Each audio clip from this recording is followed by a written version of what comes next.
ಕಳೆದ 2 ದಶಕದಲ್ಲಿ ವಿಪರೀತವಾದ ಅಧಿಕಾರ ವಹಿಸಿಕೊಳ್ಳುವ ಬದಲಾವಣೆಗಳನ್ನು ಕಂಡಿರುವ ಭಾರತೀಯ ಜನತಾ ಪಕ್ಷ ಇವತ್ತು ಸಂಘಟನಾತ್ಮಕ ದೃಷ್ಟಿಯಿಂದ ಕೂಡ ಬಹುಶಃ ಅತ್ಯಂತ ಐತಿಹಾಸಿಕವಾದ ಹೆಜ್ಜೆಯನ್ನು ತೆಗೆದುಕೊಂಡಿದೆ ಅಂತಲೇ ಪರಿಭಾವಿಸಬಹುದು.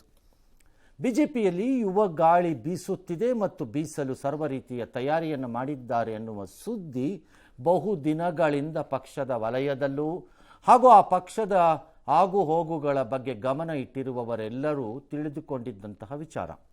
ಆದರೆ ಈಗ ಅದು ಮೇಲಿಂದಲೇ ಜಾರಿಗೆ ಬರುವ ಎಲ್ಲ ಲಕ್ಷಣಗಳು ಇವತ್ತಿನಿಂದ ಪ್ರಾರಂಭವಾದಂಗೆ ಇದೆ.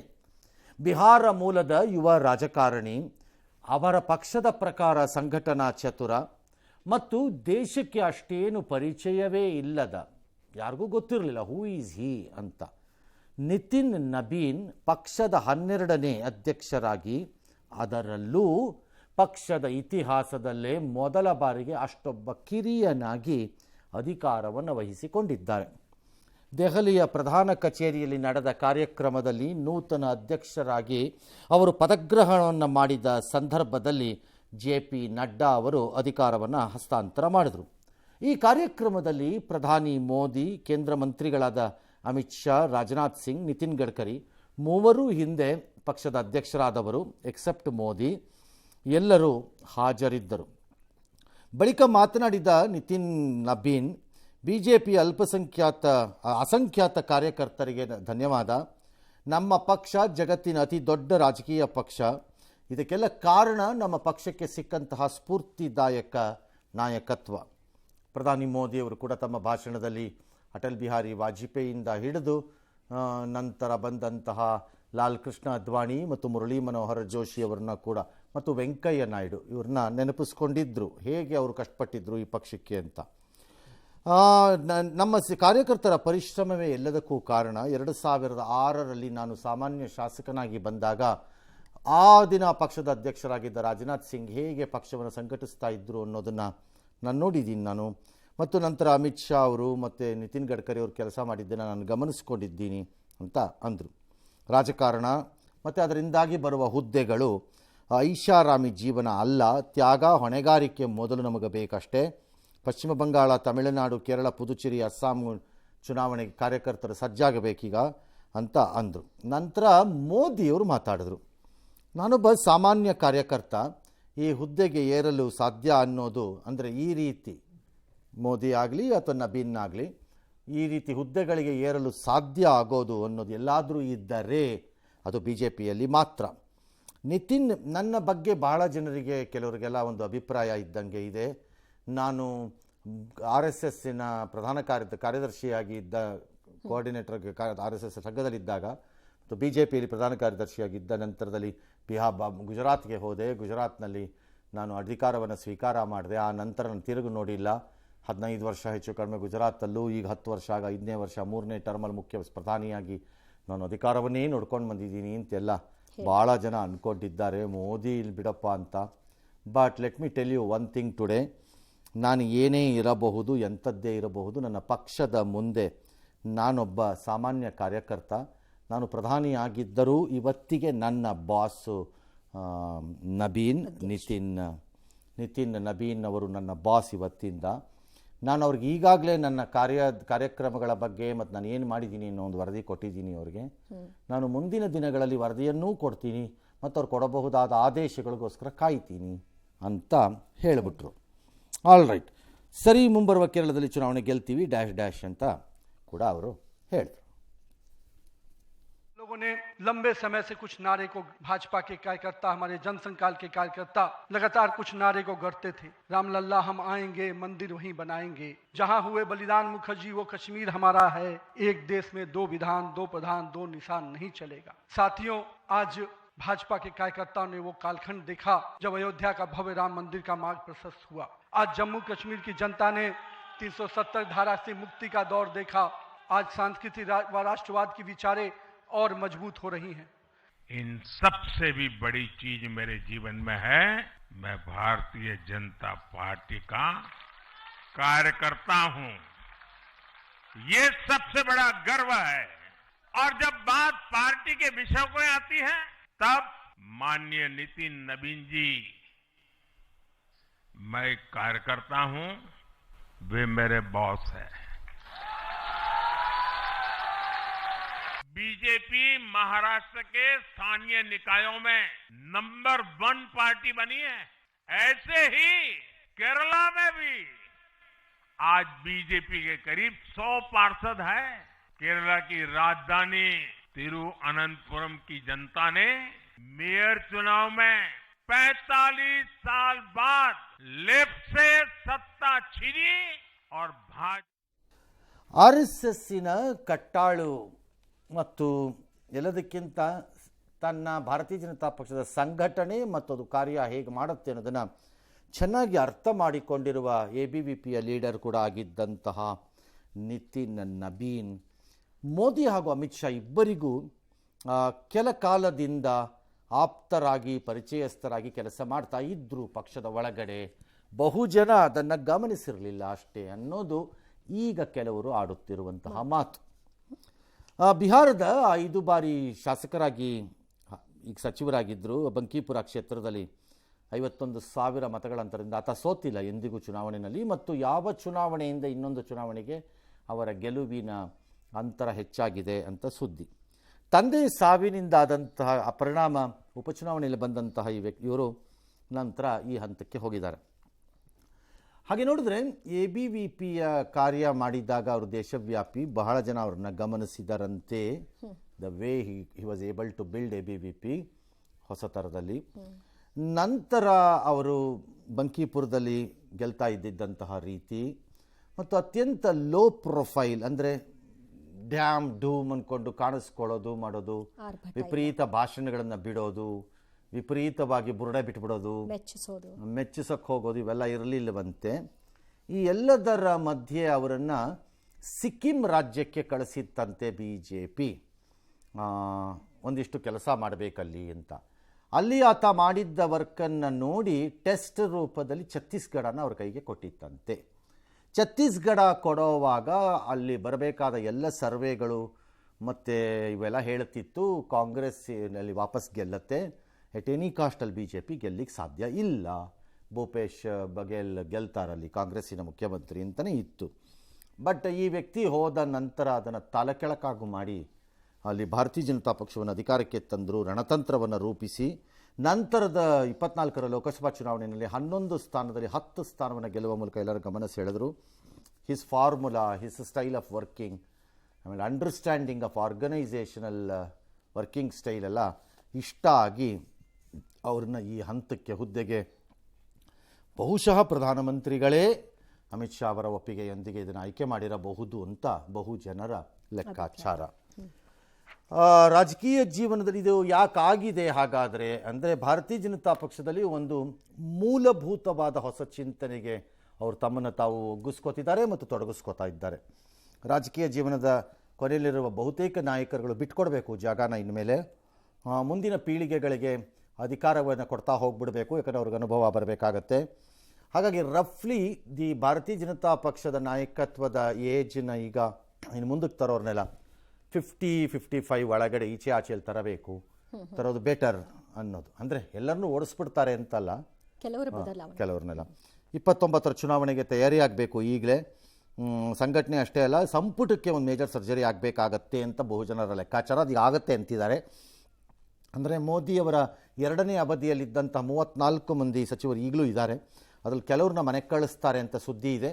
ಬಹುಶಃ ಇದೆಲ್ಲ ಮುಗಿದ ನಂತರ ಕಳಿಸ್ತಾರೆ ಮನೆಗೆ ಅಂತ ಕಾಣುತ್ತೆ. ಅಥವಾ ವೆಸ್ಟ್ ಬೆಂಗಾಲ್ ಮತ್ತು ಕೇರಳ ಮತ್ತು ತಮಿಳುನಾಡು ಚುನಾವಣೆ ಹತ್ತಿರಕ್ಕೆ ಬಂದಾಗ ಬಹುಶಃ ಇನ್ನು 4-5 ತಿಂಗಳಿದೆ, ಹಾಗಾಗಿ ಮುಂದಿನ ತಿಂಗಳಲ್ಲಿ ಮಾಡಬಹುದು. That is what is planned. ಅಂದರೆ ಯಂಗ್ಸ್ಟರ್ಸ್ ಶುಡ್ ಕಮ್ ಇನ್ ಅಂತ ಅವ್ರದ್ದು ಲೆಕ್ಕಾಚಾರ. ಎಸ್ ಸರ್, ಈಗ ಪ್ರಧಾನಿ ಹೇಳ್ತಾರೆ ಅವ್ರು ನನ್ನ ಬಾಸು, ನಾನು ಕಾರ್ಯಕರ್ತ ಅಂತ. ಹಾಗಾದರೆ ಅವ್ರಿಗೆ ಸಂಪೂರ್ಣವಾದಂತಹ ಸ್ವಾತಂತ್ರ್ಯ ಇರುತ್ತೆ ಅಂತ ಹೇಳಿ ಭಾರತೀಯ ಜನತಾ ಪಕ್ಷ ಮತ್ತು ಈ ಕಮ್ಯುನಿಸ್ಟ್ ಪಾರ್ಟಿ ಎರಡರಲ್ಲೂ ಒಂದು ಅಲಿಖಿತ ನಿಯಮ ಇದೆ. ಅಲ್ಲಿ ಯಾರೇ ಎಷ್ಟೇ ದೊಡ್ಡದಾದ ನಾಯಕನಾಗಿ ಕಾಣಿಸ್ಕೊತಾ ಇದ್ದರೂ ಆತ ಹೇಳಿದ್ದ ಅಂತಿಮ ಆಗಲ್ಲ. ಆ ಸಿಸ್ಟಮ್ ವ್ಯವಸ್ಥೆಯಲ್ಲಿ ಹೇಗಿರುತ್ತೆ ಅಂದರೆ ಅಲ್ಲಿ ಬಹುಜನರು ಪಾತ್ರಧಾರಿಗಳಾಗ್ತಾರೆ. This is true with communist party also. Bharatiya Janata ಪಕ್ಷನೂ ಅಷ್ಟೇ. ಒಂದು ತೂಕ ಇರಬಹುದು ಹೆಚ್ಚಿಗೆ, ಪರ್ಟಿಕ್ಯುಲರ್ ಇವತ್ತಿನ ಸನ್ನಿವೇಶದಲ್ಲಿ ನರೇಂದ್ರ ಮೋದಿ ಹೇಳಿದಾಗ ಅದಕ್ಕೆ ಹೆಚ್ಚಿನ ತೂಕ ಅಂತೂ 100% ಇರುತ್ತೆ. ಬಟ್ ಆದರೆ ಅದಕ್ಕೆಲ್ಲೋ RSSದು ಕ್ರಾಸ್ ರಿಮಾರ್ಕ್ಸು ಅಥವಾ ಅವರದ್ದು ಏನೋ ಅದಕ್ಕೆ ಅಭಿಪ್ರಾಯಗಳು ಅಥವಾ ಯಾರೋ ಸೆಕ್ರೆಟರಿ ಆಗಿ ಪಕ್ಷದ ಒಳಗಡೆ RSS ಇಂದ ಇರೋರ ಅಭಿಪ್ರಾಯಗಳು ಅಥವಾ ಬೇರೆ ಹಿರಿಯರ ಅಭಿಪ್ರಾಯಗಳು, ಈ ರೀತಿ ಕೆಲವೆಲ್ಲ ಅಲ್ಲಿ ವರ್ಕ್ ಆಗುತ್ತೆ. ಹಾಗಾಗಿ ಇದೊಂದೇ ಅಂತ ಹೇಳಲಿಕ್ಕಾಗಲ್ಲ. ಅಂದರೆ ಈಗ ಬೇರೆ ಪಕ್ಷಗಳಿಗೂ BJPಗೂ ಇರೋ ವ್ಯತ್ಯಾಸ ಇದೆ ಅಂತ ಹೇಳ್ಬೋದಾ ಸರ್? ಕಿರಿಯರನ್ನ ಗುರುತಿಸೋದು, ಎಕ್ಸ್ಪೆಕ್ಟೇಷನ್ ಇಲ್ಲದೆ ಇರೋರ್ನ. ಅಲ್ಲ, ಬೇರೆ ಪಕ್ಷಗಳಿಗೂ ಈ ಪಕ್ಷಕ್ಕೂ ಇರೋ ವ್ಯತ್ಯಾಸ ಅಂತಂದ್ರೆ ಇಲ್ಲಿರೋದು 3 ರೀತಿಯ ಪಕ್ಷಗಳು ಭಾರತದಲ್ಲಿ. ಒಂದು ಎಡಪಂಥೀಯ ಚಿಂತನೆಯಲ್ಲಿರುವಂತಹ ಎಡಪಕ್ಷಗಳು. ಎಡಪಕ್ಷಗಳು ಹೆಚ್ಚು ಕಡಿಮೆ ಸಾಂಸ್ಥಿಕ ರೂಪದಲ್ಲೇ ಕೆಲಸವನ್ನು ಮಾಡುತ್ತವೆ. ಅವೇನು ಬೇರೆಯವ್ರ ಥರ ಕೆಲಸ ಮಾಡಲ್ಲ. ಈ ಎರಡನೇ ಪಕ್ಷ ಅಂತಂದರೆ ಭಾರತೀಯ ಜನತಾ ಪಕ್ಷ. ಅದು ಒಂದು ರೀತಿ ಕುಟುಂಬದ ರೀತಿ ಕೆಲಸ ಮಾಡುತ್ತೆ. ಹಾಂ, ಎಡಪಕ್ಷಗಳ ರೀತಿ ಅಲ್ಲ, ಅದು ಸೈದ್ಧಾಂತಿಕ ಇದರಲ್ಲಿ ವಿಚಾರದಲ್ಲಿ ಮಾತ್ರ ಕೆಲಸ ಮಾಡ್ತಾ ಇದ್ರೆ, ಭಾರತೀಯ ಜನತಾ ಪಕ್ಷದಲ್ಲಿ ಸಿದ್ಧಾಂತದ ಜೊತೆಗೆ ಭಾವನಾತ್ಮಕ ಸಂಬಂಧಗಳಿವೆ. ಅಂದರೆ ಇಶ್ಯೂಗಳ ವಿಚಾರದಲ್ಲಿ, ನಾನು ವ್ಯಕ್ತಿಗಳ ವಿಚಾರದಲ್ಲಿ ಹೇಳ್ತಿರೋದಲ್ಲ, ವ್ಯಕ್ತಿಗಳ ವಿಚಾರದಲ್ಲೂ ಇದೆ. ಇವತ್ತಿಗೂ ಅಟಲ್ ಜಿಗೆ ತಮ್ಮನ್ನು ತಾವು ಒಪ್ಪಿಸಿಕೊಳ್ಳುವಂತಹ ಒಂದು ವರ್ಗವೇ ಬಿಜೆಪಿಲಿ ಇರುತ್ತೆ, ಆರ್ ಮೇ ಬಿ ಅಡ್ವಾಣಿ. ಹಾಗಾಗಿ ಅದಲ್ಲದೆ ಇಶ್ಯೂ ಬೇಸ್ಡಲ್ಲಿ ಭಾವನಾತ್ಮಕವಾಗಿ, ಅಂದರೆ ಅದು ಯಾವುದೇ ವಿಷಯ ಇರ್ಬೋದು, ಅದರಲ್ಲೂ ತೊಡಗಿಸ್ಕೋತಾರೆ ಅವರು, ಬಿಡಲ್ಲ ಅವರು. ಹಾಗಾಗಿ ನಿಮಗೆ ಈ ಎರಡೂ ಪಕ್ಷಗಳು ಭಿನ್ನವಾಗಿ ಕಾಣುತ್ತವೆ. ಇನ್ನು 3ನೇ ರೀತಿಯ ಪಕ್ಷಗಳು ಅಂದರೆ ಕುಟುಂಬ ನಿಯಂತ್ರಿತ ಪಕ್ಷಗಳು. ಈ ಕುಟುಂಬ ನಿಯಂತ್ರಿತ ಪಕ್ಷಗಳಲ್ಲಿ 2 ಭಾಗ.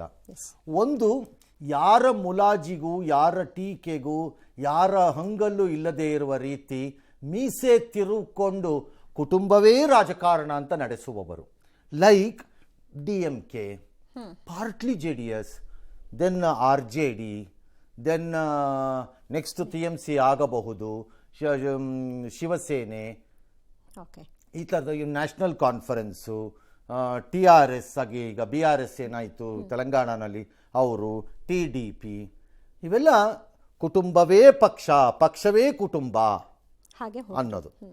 ಈ ಮಧ್ಯದಲ್ಲಿ ಬರುವಂಥದ್ದು ಕಾಂಗ್ರೆಸ್ ಪಕ್ಷ. ಕಾಂಗ್ರೆಸ್ ಪಕ್ಷ ಮೇಲ್ನೋಟಕ್ಕೆ ಕುಟುಂಬವೇ ಪಕ್ಷ, ಪ್ರಾಕ್ಟಿಕಲಿ ಆಲ್ಸೋ ಕುಟುಂಬವೇ ಪಕ್ಷ, ಆದರೆ ಅದು ಕುಟುಂಬ ಪಕ್ಷ ಅಲ್ಲ ಅಂತ ಆಗಾಗ್ಗೆ ಪೋಸ್ ಕೊಡೋ ಪ್ರಯತ್ನ ಮಾಡ್ತಿರುತ್ತೆ. ಅದು ಗೊತ್ತಾಗುತ್ತೆ ಜನಕ್ಕೆ, ಅದು ಕಾಂಗ್ರೆಸ್ ಅಲ್ಲ. ಹಾಗಾಗಿ ವ್ಯತ್ಯಾಸ 3 ಪಕ್ಷಗಳಿಗೆ, ಎಡ ಬಲ ಮತ್ತು ಸೆಂಟ್ರಿಸ್ಟ್ ಪಾರ್ಟಿ ಆಗಿರೋ ಕಾಂಗ್ರೆಸ್ ಪಕ್ಷದ್ದು ಇದು ವ್ಯತ್ಯಾಸ. ಭಾರತೀಯ ಜನತಾ ಪಕ್ಷದಲ್ಲಿ ಟಾಪ್ ಹುದ್ದೆಗಳಿಗೆ, ಕಾಂಗ್ರೆಸ್ ಅಲ್ಲೂ ಅಷ್ಟೇ, ಟಾಪ್ ಹುದ್ದೆಗೆ ಬೇರೆಯವರು ಬರೋ ಹಾಗಿಲ್ಲ. ಬಂದರೂ ಅದು ಅನುಕೂಲ ಸಿಂಧು ನೇಮಕ ಅಷ್ಟೇ, ಲೈಕ್ ಖರ್ಗೆ, ಸೀತಾರಾಮ್ ಕೇಸರಿ, ಈ ಟೈಪು. ಅದು ಅನುಕೂಲ ಸಿಂಧು ನೇಮಕ. ಆ ಸಮಯವನ್ನು ನಿಭಾಯಿಸಲಿಕ್ಕೆ ಕುಟುಂಬ ಮಾಡುವ ತಂತ್ರಗಾರಿಕೆಯ ಒಂದು ಭಾಗ ಅದು. ಖರ್ಗೆಯವರು ಆ ತಂತ್ರಗಾರಿಕೆಯ ಭಾಗವಾಗಿ ಶಿಶುವಾಗಿ, ಪರಿಸ್ಥಿತಿಯ ಶಿಶುವಾಗಿ ಅಲ್ಲಿಗೆ ಬಂದಿದ್ದಾರೆಯೇ ಹೊರತು ಅವರ ಟ್ರಮಂಡಸ್ ಸ್ಟ್ರೆಂತ್ ಪಕ್ಷಕ್ಕೇನೋ ಆಗಬಿಡುತ್ತೆ ಅಂತ ಅವ್ರನ್ನ ತಂದಿದ್ದಾರೆ ಅಂತ ನಾವು ಯಾರೂ ಪರಿಭಾವಿಸಬಾರ್ದು. ಯಾಕಂದರೆ ಕಾಂಗ್ರೆಸ್ ಪಕ್ಷಕ್ಕೆ ನಂಬಿಕೆ ಇರುವುದು ಕುಟುಂಬದ ಮೇಲೆ ಮಾತ್ರ, ಇನ್ನು ಯಾರ ಮೇಲೂ ಅವ್ರಿಗೆ ನಂಬಿಕೆ ಇಲ್ಲ, ಕೆಳಗಡೆ ಇರೋರಿಗೆ. ಇನ್ನು ಕಾಂಗ್ರೆಸ್ ಪಕ್ಷದಲ್ಲಿ ಕೆಳಗಡೆ ಕೂಡ ಅದೇ ಕುಟುಂಬದ ವ್ಯಾಖ್ಯಾನನೇ ವರ್ಕ್ ಆಗತ್ತೆ. ಹಾಗಾಗಿ ಅಲ್ಲಿ ತಳಮಟ್ಟದ ಕಾರ್ಯಕರ್ತರು ಎದ್ದು ಮೇಲಕ್ಕೆ ಬರೋದು ಅಷ್ಟು ಸುಲಭ ಅಲ್ಲ. ಬಂದಿದ್ದಾರೆ, ಬಂದೇ ಇಲ್ಲ ಅಂತ ನಾನು ಹೇಳಲ್ಲ, ಬಟ್ ತುಂಬ ಕಷ್ಟ. ಇವತ್ತಿನ ಸನ್ನಿವೇಶದಲ್ಲಿ ಹಣ ಮತ್ತು ಜಾತಿ ಮತ್ತು ಕುಟುಂಬ ಇಲ್ಲದಿದ್ದಾಗ ಬರೋದು ಬಹಳ ಕಷ್ಟ. Whereas this is possible in left parties and BJP. But ಇವತ್ತಿನ ಲೆಫ್ಟ್ ಪಾರ್ಟಿಯ ಸಿಚುಯೇಷನಲ್ಲಿ ಅವನು ಬಂದರೂ ಅಷ್ಟೇ, ಬರೆದಿದ್ರು ಅಷ್ಟೇ, ಅದು ವೇಸ್ಟ್. ಅದು ಲೊಟ್ಟೆ ಕಾಳಿ ತಿನ್ನದು ಸದ್ಯದ ಪರಿಸ್ಥಿತಿಯಲ್ಲಿ.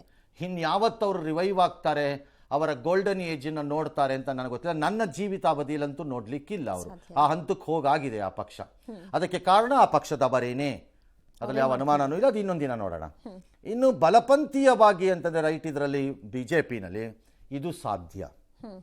ಅಂದರೆ ಕೆಳ ಹಂತದಿಂದ ಬಂದು, it may be A Nabin, it can be A Nadda, it can be A Narendra Modi himself, it can be A Amit Shah, anybody, ಯಾರು ಇರಬಹುದು. ಅದು ಆ ರೀತಿ ಇರ್ಬೋದು. ಆದರೆ BJPಯಲ್ಲಿ ಇತ್ತೀಚಿನ ವರ್ಷಗಳಲ್ಲಿ ನನಗೆ ಅತ್ಯಂತ ನಾನು ಸಾಮೀಪ್ಯದಿಂದ ನೋಡೋದಾದ್ರಿಂದ ಕಾಣಿಸ್ತಿರೋದೇನು ಅಂದರೆ, ಮೇಲಿನ ಹಂತದ ಹುದ್ದೆಗಳಲ್ಲಿ ಆ ವಂಶ ಪಾರಂಪರ್ಯದ ಗಾಳಿ ಮತ್ತು ವಾಸನೆ ಮತ್ತು ಆ ಪರಿಪಾಠ ಇಲ್ಲದಿದ್ದರೂ ಕೆಳ ಹಂತದ ಹುದ್ದೆಗಳಿಗೆ ಆ ಚಾಳಿ ಮತ್ತು ಆ ರೋಗ ಬಿಜೆಪಿಗೆ ಬಂದಂಗೆ ಕಾಣಿಸ್ತಾ ಇದೆ. If BJP cannot defeat it today, ಈ ಚಾಳಿ ಮತ್ತು ರೋಗ ಕೆಳಗಡೆಗೆ ಬರ್ತಾ ಇದ್ದಾಗ BJP cannot remain A party of difference. ಅದೊಂದು ಎಚ್ಚರಿಕೆ ಇದೆ ಅವರಿಗೆ, ಅದ್ರಲ್ಲಿ ಇಟ್ಕೋಬೇಕು ಅವರ ಎಚ್ಚರಿಕೆಯನ್ನು. ಇದನ್ನ ಮೇಲಿನಿಂದಲೇ ಬಡಿದು ಸರಿ ಮಾಡಬೇಕೇ ಹೊರತು ಕೆಳಗಡೆಯಿಂದ ಬಡಿದು ಸರಿ ಮಾಡೋಕ್ಕಾಗಲ್ಲ ಇದನ್ನ. ಈ ಹಂತದಲ್ಲಿ which is Congress position today. Congress ಯಾವ ಹಂತಕ್ಕೆ ಹೊರಟೋಗಿದೆ ಅಂದರೆ ಕೆಳಗಡೆಲಿರೋರು ಯಾರು ಬಡಿದು ಸರಿ ಮಾಡೋಣ ಮೇಲ್ಗಡೆ ಅಂತ ಮಾಡೋಕ್ಕಾಗಲ್ಲ. King can do no wrong ಅಂತ ಆಗೋಗಿದೆ.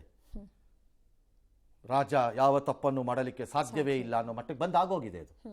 ಆ ಜಾಗಕ್ಕೆ ಬಿಜೆಪಿ ಮೂವ್ ಆಗದೇ ಇರೋ ರೀತಿ ಎಚ್ಚರಿಕೆಯನ್ನು ವಹಿಸದಿದ್ದರೆ ಮುಂದೊಂದು ದಿನ ಯಾವತ್ತೋ ಒಂದು ದಿನ ಆ ಅಪಾಯ ಕಟ್ಟಿಟ್ಟ ಬುತ್ತಿ ಯಾವ ಲೆಕ್ಕನೂ ಇದೆ. ಎಸ್. ಸೊ ಈಗ ಹಾಗಿದ್ರೆ ಇವರಿಗಿರೋ ಸವಾಲು ಏನು ಸರ್ ನಬೀನ್ ಅವರಿಗೆ? ನಬೀನ್ಗಿರೋ ಸವಾಲು ಪಕ್ಷ ಈ ಹಂತಕ್ಕೆ ಬಂದಿರೋದ್ರಿಂದ ಅದನ್ನು ಇನ್ನಷ್ಟು ದೃಢಪಡಿಸಬೇಕು, ಇನ್ನಷ್ಟು ವಿಶ್ವಾಸಪೂರ್ವಕವಾದ ವ್ಯವಸ್ಥೆಗಳನ್ನು ಸೃಷ್ಟಿ ಮಾಡ್ಕೋಬೇಕು. ಅಂದರೆ ಚುನಾವಣೆಗೆ ಹೋಗುವಾಗ ಗೆಲ್ತೀವಾ ಇಲ್ವಾ, ಏನಾಗ್ಬಿಡುತ್ತೋ ಏನೋ, ಇದು ಹೋಗಬೇಕಿದು. ಇನ್ನು ಎಲ್ಲೆಲ್ಲಿ ಭಾರತೀಯ ಜನತಾ ಪಕ್ಷವನ್ನು ಭದ್ರಪಡಿಸೋಕ್ಕಾಗಿಲ್ಲ ಅಥವಾ ಎಬ್ಸಕ್ಕಾಗಿಲ್ಲ ಅಲ್ಲಿ ಎಬ್ಬಿಸಿ ತರಬೇಕು. ತರದೇ ಇದ್ರೆ ಆಗಲ್ಲ. ಫಾರ್ ಎಕ್ಸಾಂಪಲ್, ಎಂದೆಂದಿಗೂ ಪಕ್ಷ ಅಧಿಕಾರಕ್ಕೆ ಬರಲು ಸಾಧ್ಯವೇ ಇಲ್ಲ ಅನ್ನೋ ರಾಜ್ಯಗಳಿಗೆಲ್ಲ ಭಾರತೀಯ ಜನತಾ ಪಕ್ಷ ಇವತ್ತು ಹೋಗಿ ಅಧಿಕಾರವನ್ನು ಹಿಡಿದಿದೆ. ಹಾಗಾಗಿ ಚಾಲೆಂಜ್ ಅಲ್ಲಿರೋದು ನಾಳೆ ಬರುವ ಚುನಾವಣೆಯಲ್ಲೇ ಎಲ್ಲ ರಾಜ್ಯಗಳಲ್ಲಿ ಅಧಿಕಾರವನ್ನು ಹಿಡಿಯಲಿಕ್ಕೆ ಆಗದಿದ್ದರೂ. ಬಹಳ ಹಿಂದೆ ನನ್ನ ಜೊತೆ ಒಬ್ಬರು ಭಾರತೀಯ ಜನತಾ ಪಕ್ಷ ಅಲ್ಲ RSS ಲೀಡರ್ ಒಬ್ರು ಮಾತಾಡ್ತಾ ಇದ್ದಾರೆ. ಲೀಡರ್ ಅಲ್ಲ, ಕಾರ್ಯಕರ್ತರೊಬ್ರು ದೊಡ್ಡವರು ಮಾತಾಡ್ತಿದ್ದಾಗ ಏನೋ ಮಾತಿಗೆ ಬಂದಾಗ ಅವರು ಅಂದರು, ಕೇರಳ ಮತ್ತು ಪಶ್ಚಿಮ ಬಂಗಾಳದಲ್ಲಿ ನಾಳೆ ನಾವು ಅಧಿಕಾರವನ್ನು ಹಿಡಿಯಲ್ಲ ಅನ್ನೋ ಅರಿವು ನಮಗೂ ಇದೆ ಅಂತ ಅವ್ರು ಹೇಳ್ತಾ ಇದ್ದಿದ್ದು 10 ವರ್ಷದ ಹಿಂದೆ. ನಮಗೆ ಅರಿವಿದೆ, ಆದರೆ ಮುಂದಿನ 20 ವರ್ಷದಲ್ಲಿ ಇದು ಸಾಧ್ಯವಾಗಬಹುದು ಎಂಬ ಆಸೆಯೂ ಇದೆ ನಮಗೆ. ಆ ಕಡೆಗೆ ನಾವು ಕೆಲಸ ಮಾಡ್ತಾ ಹೋಗ್ತಿರ್ತೀವಿ ಹೊರತು ನಾಳೆ ಚುನಾವಣೆ ಬಗ್ಗೆ ನಾವು ಚಿಂತೆ ಮಾಡ್ಕೊಂಡು ಕೂರಕ್ಕಾಗಲ್ಲ. That is not RSS job, that is the job of BJP. ಅದವ್ರದ್ದು ಅವ್ರು ಏನ್ ಬೇಕಾದ್ರೂ ಮಾಡ್ಕೋಬಹುದು ಅಂತ ಅವ್ರು ಹೇಳಿದ್ರು. ಹಾಗಾಗಿ ಈ ರಾಜ್ಯಗಳಲ್ಲಿ ಅದಕ್ಕೆ ಹತ್ತಿರವಾಗಿ ಹೋಗುವಂತಹ ಸನ್ನಿವೇಶಗಳನ್ನು ನಿರ್ಮಾಣ ಮಾಡುವುದು ಅದೆಲ್ಲ ದೊಡ್ಡ ಚಾಲೆಂಜ್ಗಳು ಅವರಿಗೆ ಕಾಣುತ್ತೆ. ಮೋದಿಯವರು ಇವತ್ತು ಭಾಷಣದಲ್ಲಿ ಒಂದು ಮಾತನ್ನು ಹೇಳಿದ್ದನ್ನು ಹೇಳಿಬಿಡ್ತೀನಿ ಕ್ವಿಕ್ ಆಗಿ. ನಾನು ಕಾರ್ಯಕರ್ತ, ನನ್ನ ಬಾಸ್ ನಬೀನ್, ನಾನು ವರದಿ ಕೊಟ್ಟಿದ್ದೀನಿ. ಇದು I don't think Modi Nabin ಅವರನ್ನ ಮೆಚ್ಚಿಸಲಿಕ್ಕೆ, 45 ವರ್ಷದ ಮೋದಿಗೂ ನಬೀನ್ಗೂ 30 ವರ್ಷ ವ್ಯತ್ಯಾಸ ಇದೆ, ಹೆಚ್ಚು ಕಡಿಮೆ ಅಲ್ಲ. ಹಾಗಾಗಿ ನಬೀನ್ ಎಂಬ ಅಧ್ಯಕ್ಷರನ್ನ ಮೆಚ್ಚಿಸಿ ಪುಂಗಿ ಊದಿ ವಂದಿಮಾಗದನಂತೆ ಏನೋ ಮಾಡಿಸ್ಕೊಂಬಿಡೋಣ ನನ್ನ ಅಧ್ಯಕ್ಷನಿಂದ ಅನ್ನೋ ಪರಿಸ್ಥಿತಿಯಲ್ಲಿ ಮೋದಿ ಇಲ್ಲ ಅನ್ನೋದು ಎಲ್ಲರಿಗೂ ಗೊತ್ತಿದೆ. ಹಾಗಿದ್ರೆ ಯಾಕೆ ಅದನ್ನ ಬಳಸಿದ್ರು ಹೇಳಿದ್ರು. ಈಗ ಇಲ್ಲೆಲ್ಲ ಆದ್ರೆ ರಾಹುಲ್ ಗಾಂಧೀಜಿ ಹಮಾರ ನೇತಾಜಿ ಅನ್ಕೊಂಡು ಇವ್ರು ಇಲ್ಲಿ ಮೆಚ್ಚಿಸಬೇಕು. ಅವರನ್ನ ಮೆಚ್ಚಿಸದಿದ್ದರೆ ಕಷ್ಟ ಬದುಕು. ಅಥವಾ ಸಿದ್ದರಾಮಯ್ಯಜಿ DKಜಿ ಅನ್ಕೊಂಡು ಮಾಡ್ಬೇಕು. ಇವ್ರು ಇಲ್ಲಿ ಮಾಡದೇ ಇದ್ರೆ ಬದುಕಕ್ಕಾಗಲ್ಲ ಇವ್ರ ಕೈಯಲ್ಲಿ. ಟ್ರಂಪ್ ಗಿದ್ದಂಗೆ ಫಾರ್ ಎಕ್ಸಾಂಪಲ್. ಆ ಪರಿಸ್ಥಿತಿ ಮೋದಿಗಿಲ್ಲ. ಆದ್ರೂ ಹಿ ಯೂಸ್ಡ್ ದಟ್. ಯಾಕದು? I think he was trying to send a message to ಎಲ್ಲರಿಗೂ ಪಕ್ಷದ ಒಳಗಡೆ ಅನಿಸುತ್ತೆ. ಮುಂದೆ ನೀವು ಏನನ್ನ ಇವತ್ತು ಒಂದು ಎಕ್ಸೆಪ್ಷನ್ ಆಗಿ ನೋಡ್ತಾ ಇದ್ದೀರಿ, 45 ವರ್ಷದ ಅಧ್ಯಕ್ಷನಾಗಿ ಬಂದವನು, ಅದು ಹೆಚ್ಚು ಕಡಿಮೆ ನಿಯಮದ ರೀತಿ ಉಳಿದ ಎಲ್ಲ ಕಡೆಯಲ್ಲೂ ಜಾರಿಗೆ ಬರುವ ಸಾಧ್ಯತೆಗಳಿದೆ. ಹಿರಿಯರು ಅದನ್ನು ಅರ್ಥ ಮಾಡ್ಕೋಬೇಕು. Take for example a local party, a local situation like BJP in Karnataka. ಇವತ್ತು ವಿಜಯೇಂದ್ರನ ತಂದಾಗ ಆತನನ್ನ ಎಳಸು ಎಂದು ಕೆಲವರು ಬಳಸಿದ್ದೀರಿ ಈ ಭಾಷೆಗಳನ್ನೆಲ್ಲ.